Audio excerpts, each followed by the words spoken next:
and then he broke down like his top 8 ways to tell a story. And I think that that's key when it comes to social media, podcasts, YouTube, right? You're telling a story, but how are you doing it in a way for your listeners to actually grab their attention and allow them to gain something? So that was really cool. He was really good. Like the slides that he had were incredible. Hi, I'm Jennifer Janish, owner of Adored Salon and Adored Signature Hand-Tied Hair Extensions. I'm obsessed with curly hair. I cut it, style it, and extend it, and this podcast is all about my curly girl obsessions that stretch far beyond just curly hair.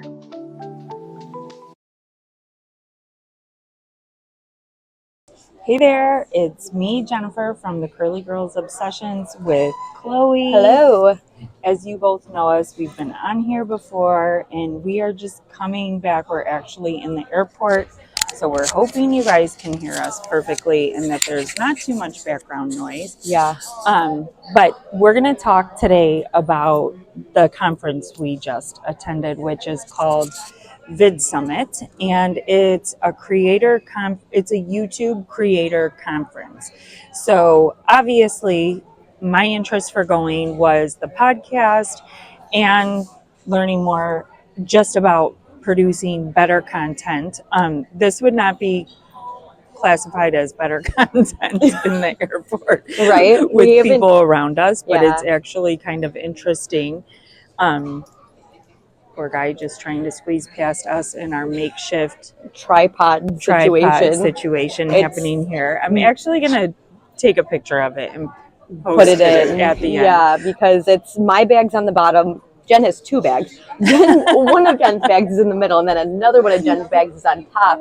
And then you are actually currently balancing on Jen's laptop on her Brad socket. Jr.'s laptop. Yeah, not even Jen's. She stole it from her kid. Crazy stickers all over the place. Yeah. So, but anyways, this conference we kind of had no expectations because the ads for the conference showed like 10-year-olds and probably, I would say, maybe the oldest being like late 50s, Yeah. right? So we had no idea what to expect. And I also feel like we don't necessarily classify ourselves as YouTubers too. So I feel like we didn't go in with a bunch of expectations on like, we have to learn this, we have to do this. I mean, primarily our focus, I feel like, is Instagram besides the podcast. So it was interesting to kind of go into that world too. Yeah. So, okay, let's break this down. So we get there. First of all, we're coming from Chicago. Yes, does Chicago have extreme heat and humidity? 100%. Dallas? It's a different level. You would think I'm straight out of Antarctica with the way my body reacts. First day, there's a little opening party. It is so hot. And it's like 8 o'clock. PM. And I'm just We're expecting it to be cooler because that would be normal once the sun went down. Yeah. But I think what happens here is like the ground absorbs so much of the heat, right? And that whole freaking venue was stone. Yeah. So like then it radiated heat on us. Like we were sticking to our clothes. So wet spots. If I had one complaint about Texas, you got to cool down a little bit because this is getting a little ridiculous. Really, you're killing the Chicagoans. Really, really hot. And so we walk into the opening party, no idea what to expect. And I would say immediately off the bat, the main thing that we noticed was probably for every 10 males, there was 1 female. Yes, we were like fish out of water. Because we don't even do men's hair anymore. In the salon, we have a random man that will come in and wanting a curly haircut, but like once every 6 months. Yeah, it's not maybe frequent. Once every 9 months, right? So we're always used to being around females, and it's not like as if we don't know how to act or anything. We aren't anti-men, but it's shocking. It was just pretty, it was a shock to the system. I was like, gosh, if you come here and you're single and you leave without someone, if you're a female, something's wrong because there's so many men here. Yeah. But the funny thing is too, they're all interested in each other and like who's got the crazier thing that they're talking about on YouTube, I felt like, right? Mm-hmm. Yeah, definitely. Like everyone's just trying to one up each other in some way, shape, or form, which love that. We love a good competition, Right. but it's like, whew, yeah. it's a lot happening. There were monkeys, people, Oh my gosh, seriously. racing. And Chloe totally had to school me on the YouTubers that were there because I mainly watch YouTube for podcasts that are like growth, political, religious, like feel good, be good, do good, like all the things, And right? I'm more on the bed rotting side, where I want things to be mind numbing. I don't want to have to think. She's into the let me melt every lipstick color. Every lipstick handle. We love my girl Sophia. We love Hope Scope. We love Bring the Boom. We have to do it. Yeah. So that's what kind of sold me on going to the summit, since I said we're not like YouTubers, like influencers. Well, kind of, but like I was what are you talking about? I know. We brought the fashion. That was the other thing that I got to say that's so interesting about being a hairstylist, and then you travel and you see how much shitty hair is actually out there. So much. And right? Like, I mean, not to talk down about the attendees, but there was a lot of hair that could have used our help. Yeah. There's a ton of curly girls in Texas who flat iron the shit out of it. Yeah, and I'm like, why? Right. Just embrace you can't the curl. Here. You literally can't. Like, I know, with the heat. Outside is wet all the time. And if you get heat stroke and you're puking or something, your whole body's sweating. Like, ugh. You need to embrace the curl. Yeah. So, okay, so on from the men and the bad hair and the connections. A lot of interesting people were at this. So, Tons. Now let's just talk about the takeaways that we took from the conference. Who was your favorite speaker? Well, I'm biased. Obviously, I'm biased. Hope and Sophia, those are my girls, so love them. But I would say if I had to choose anyone else who like really stood up to me, it was that Sophie girl. She's about 16 years old. She was Asian. She's super cute and so well spoken. Oh my gosh. And I feel like too, like when you're on the younger side of the creator spectrum, I feel like a lot of people kind of can take advantage of you and kind of try to control. Yeah, so it was interesting too how much of an influence like her mom would like. When she spoke about she had her speech, which was totally elevated. We saw a lot of speakers. This was an interesting takeaway. Mm-hmm. So take away the camera, the special effects, whatever you want to call it, and put these YouTubers on a stage in front of hundreds of people. It's a totally different personality because they're not just in a room with just themselves anymore, right? Because I feel like 1,000 people in front of you versus 2 million people behind a screen is totally different. So different. So the ability of some of them to speak to the crowd and publicly, was definitely hindered by the fact that they're usually behind a screen.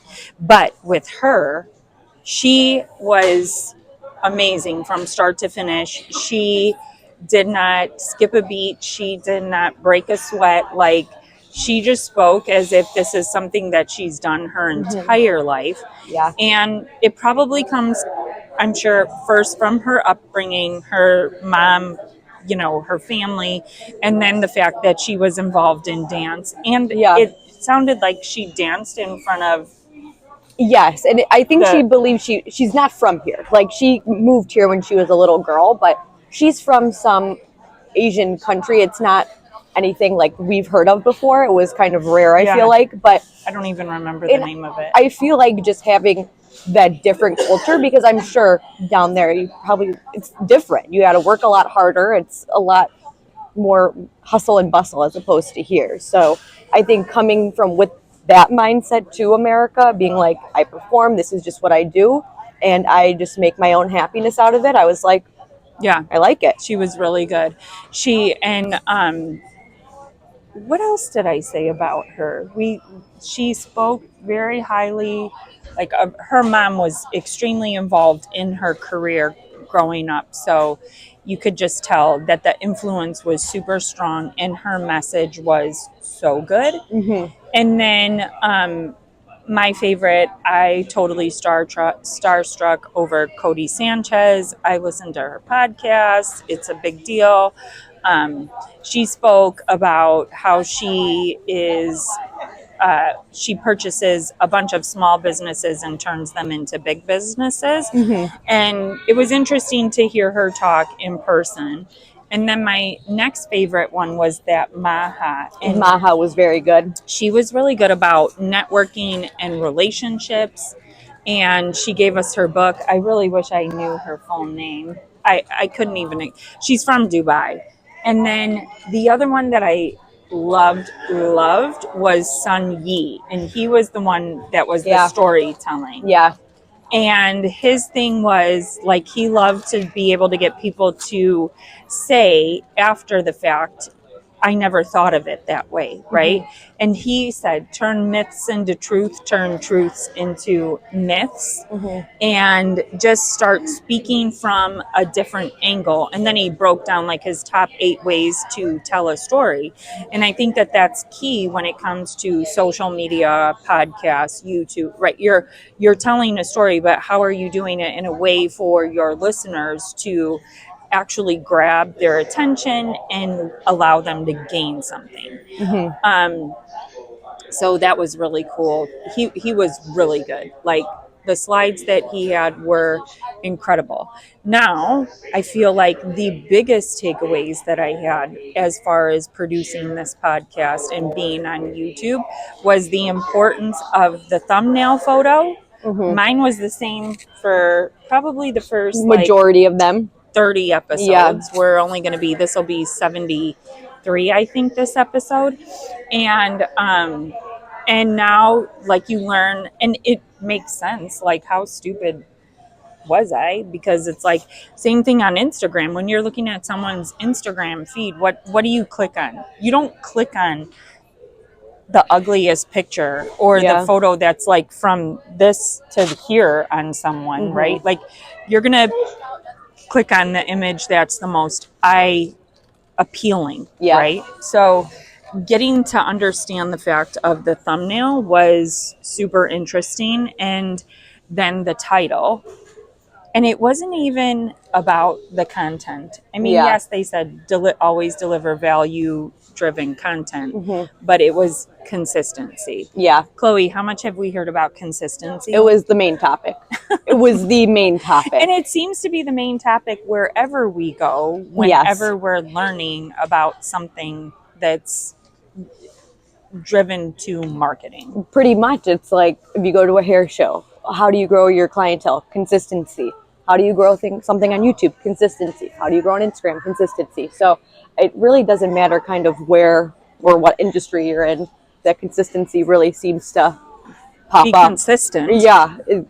It's always going to be there. So it's always the thing. It always has to happen. And what but above and beyond now when they discuss the content was all over the board because people are doing some of the craziest things. Yeah. I feel like that's like not something we do. No, because we're kind of boring and kind of serious all the time. Well, and I feel like that's the difference. I feel like these creators really do a lot of deep diving into what they want to put out there, as opposed to like, we don't get a choice to what we put out there. Our client comes in and tells us what we're doing, and we have to decide, is this something we can make into content? Is this something we can use? Is this something that they're comfortable with? As opposed to like, yeah, we could have called one of our clients up and be like, I want to give you a full head of extensions, a full color, but then we're also losing out. So it's like, right. You gotta and condense it into 10 minutes. Yes. To get it to this video. That was the other thing. Like, so there was the panel Hope Scope and Soph was like how to build your team. And so Hope Scope was one where she said that her team was basically just her Yeah. for like the first 7 years. Then her husband came in, and then it has continued to grow. But did she ever say actually how big her team is now? I think 5 to 7 people around, she said. And that they also had a pretty intense hiring process, which I appreciate too, because it's got to hard. go with their culture. Well, It's got to go yeah, with their brand. and especially when you're a bigger name like that, I am sure many people would like to work for her. So kind of weeding out the yucks, Yeah. and actually finding people who are interested and willing to learn about their culture, what they like to put in their videos, their editing styles, sound effects, all that.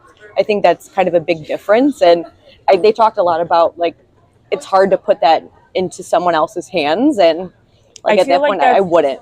we struggle with that too with social media, because people contact us and ask, like want to work for, like they are working for us as a team person, personally with each, our brands on social media. And I feel like that's like the biggest thing that I can't even remotely give up, because who can market you better than yourself? Yeah. Right? Like it's and just the fact of how they talked about how they got to go through the training process of this person. It's not like, okay, you're an editor, Yeah. edit it, right? So that was part of her training process.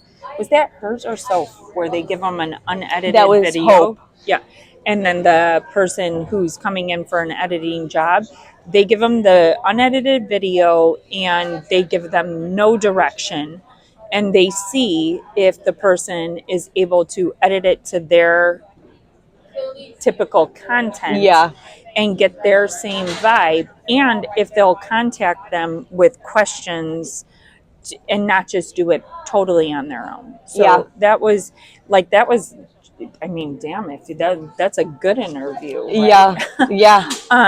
And then Soph was, what did they say, 7 to 8 Yeah. people? And I think for Sophia, it was probably a little different because she was almost put into the influencer kind of area when she was at BuzzFeed. So it wasn't like when she started her channel, it wasn't like foreign to her. She was already behind the screen. She was already working at BuzzFeed. So I think for her, I think she said it was her and her husband Tyler the first like 3 to 4 years.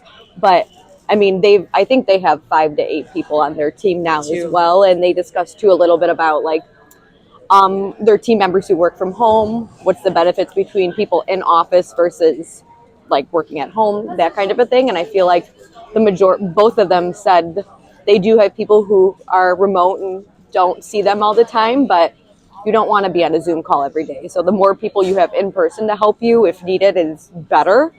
And I really liked how Hope's husband said, like, I feel like a lot of times when things get overwhelming in the content creation like area, whether you're a hairstylist or a YouTuber, TikToker, anything like that, the first thing you think to do is hire an editor, a director, a writer, something like that. And Hope's husband, Tyler, they're both Tylers, he was like, the first people we hired were a cleaning service, a maid, and a laundry service. And I was like, that's actually kind of genius because regardless, it has to get done, whether you do it or someone else. And it's kind of just deciphering what jobs you want to do. And obviously the laundry is not that. So, right, because it's taken away from your creativity. And yeah. like it's not paying you a dime. Yeah, it's like right.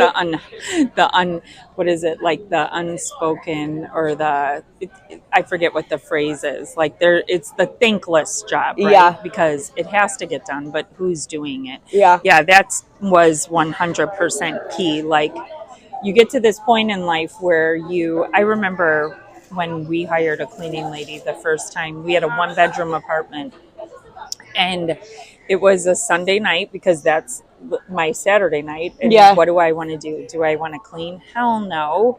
But Brad was playing video games, and I was like, I really don't want to do this by myself. And now, 4 kids later, 4 animals, a big house, like you're like, the 1-bedroom apartment, I really needed a cleaning lady for that thing. It didn't even get dirty.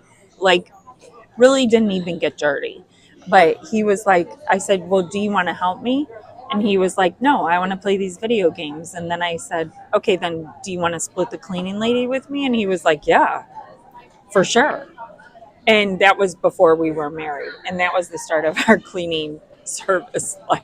Right? I have the opposite issue at my house. My boyfriend's like, no, I do it. I'll do it. No, I'm like, you're weird, but okay. And like, does he do it? Yeah. I'm Oh, well, that's nice. right? I do the laundry, I will say, but yeah, I hate laundry, and I do our laundry too, but I only do mine and Brad's. I don't even do the kids anymore. The one thing I won't do is the dishes. If there was a dish service, I would like be their number one client because I won't touch it. I won't. That's just not. Will you put it in the dishwasher? No. Come on. That would mean I have to rinse stuff. Oh my God. Touch my hand. I don't want wet food touching me. Point blank, period.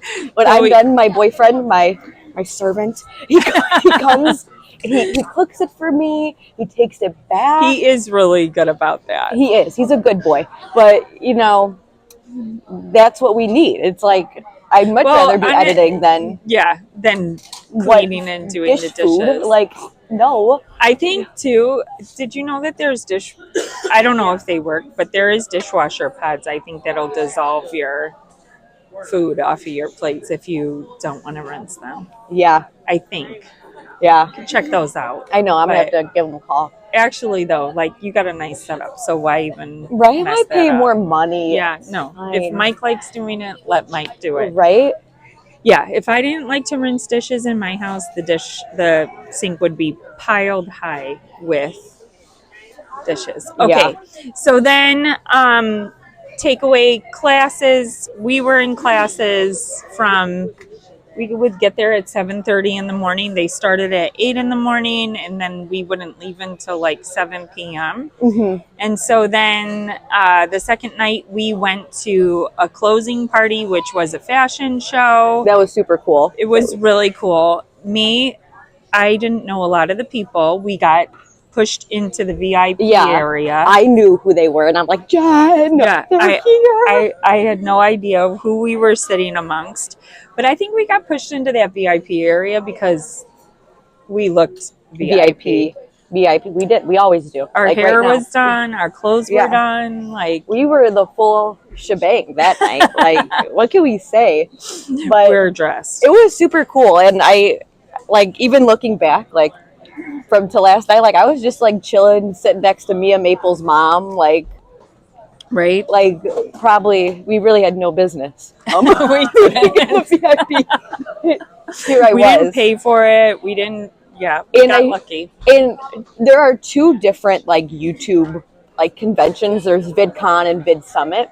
I had to really control myself here because VidCon is more for, like, where you get to meet, like, your favorite YouTubers, and VidSummit is like, you want to learn about YouTube from them, and I'm like frothing. I'm like, I need to talk to them. I'm like running to the microphones. I'm like crazy. We both got in line for questions for our favorite people, and we're one person away. Like, they were like, okay, questions over, and we would have been the next ones up to the mic. But then I charged the stage and got to talk to Sophia anyway. That's right. You totally did. So I was like, I'm going to take matters into my own hands here, because Cody was escorted right off the stage. Cody was, talk about VIP. I was so bummed. She's pretty cool, so. Yeah.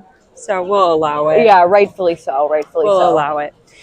Yeah, so then that was the final party. Then up this morning, we're sitting in the airport. Our flight has been pushed back, giving us time to create this content. So we go for breakfast. This is going to be the grossest part of the podcast. Yeah. But I think it's kind of funny to add this in, because when you travel, you know, like, you're in the airport, like, everybody's from everywhere, right?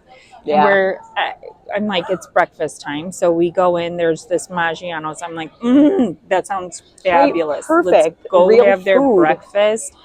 And they're like, oh, do you want to sit in the outside cafe area, which is like open area? I'm like, no, I want a booth in the back corner. It's kind of like dimly lit back there. Mm-hmm. We order our food. It comes. It's great. And then I'm like, we have to leave. I'm like, we have to go. Jen, pick up your bag. I'm like, pick up your bag.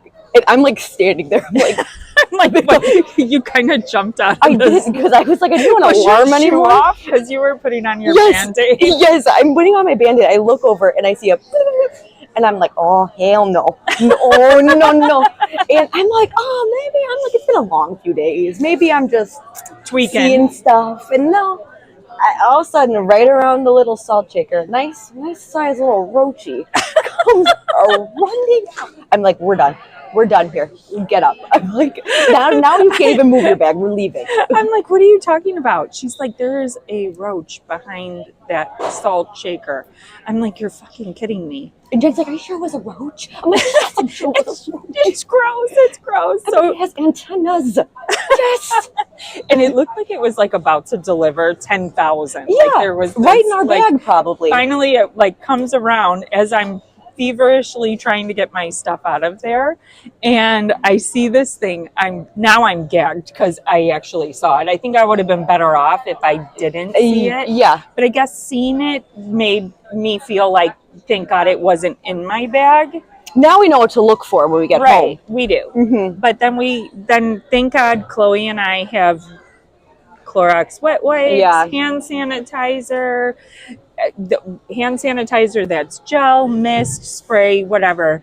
And we cleared out our bags, shook them, and then sprayed each other and our bags down. Yeah, I had my laptop out on that table. Ugh. I was like, sick. It was so disgusting. Yeah, and we just paid and got up and we're like, we gotta go. Later.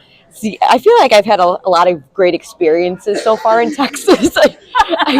First day we get there, I get like heat stroke. I like projectile vomit in the bathroom on the way out of the party. But I wouldn't have even known it if she didn't tell me. That is my superpower. Chloe's superpower is throwing up, like puke and rally. Yes, but that's Chloe. I'm not drunk.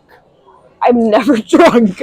I'm just puking and then rallying, just normally, just totally fine without any substance involved. Yeah, it's really awesome. It's just Chloe. Yeah, it's the heat. I'm not good with that. I'm just I'm a chill girl. I like the cooler weather. I think it's so crazy because it gets hot in Chicago. Yeah, and I'd be puking there too. It's true. Yeah, absolutely true. Yeah. How do you handle it though in the salon? Like when we all of a sudden I'm like, you guys, it's hot in here, and you look at the thing and it's 78 degrees in the salon. Oh, usually I am profusely sweating because it's 78 degrees and I have the sun on my back from the window. That's true. Usually I adapt. I'm like a frog, if you will. Puked in the salon. Oh, though. Yeah. Julie's had to rub my back. Yes. Before. Yeah. Jackie. Yeah, Jackie's really not safe with me. Right. It's happened on Jackie multiple times. While Jackie's been driving me in a car, while Jackie's waiting for a client. That's not because of the car. Jackie's just a crazy driver. Yeah, Jackie's got a lead foot. Boom. Yeah, hitting the brake. Okay, so those are the chaotic things that happened in Dallas with Chloe and I. Yes. The great conference that we went to called VidSummit. 10 out of 10. Was really good. A lot of learning, a lot of takeaways. Got to meet cool people too. I liked everyone I met. Yeah, we did meet some really cool people. Yeah, no, I was happy with everything. So yeah, we love. It was good. So yeah, I survived another trip. I did, and Jen was worried. And you traveled here by yourself. I did. I was a big girl. I was really brave. At the ripe age of 25 years old, I traveled for the first time on a plane by herself. And you would have thought I was like going to a different country, the way my family treats it.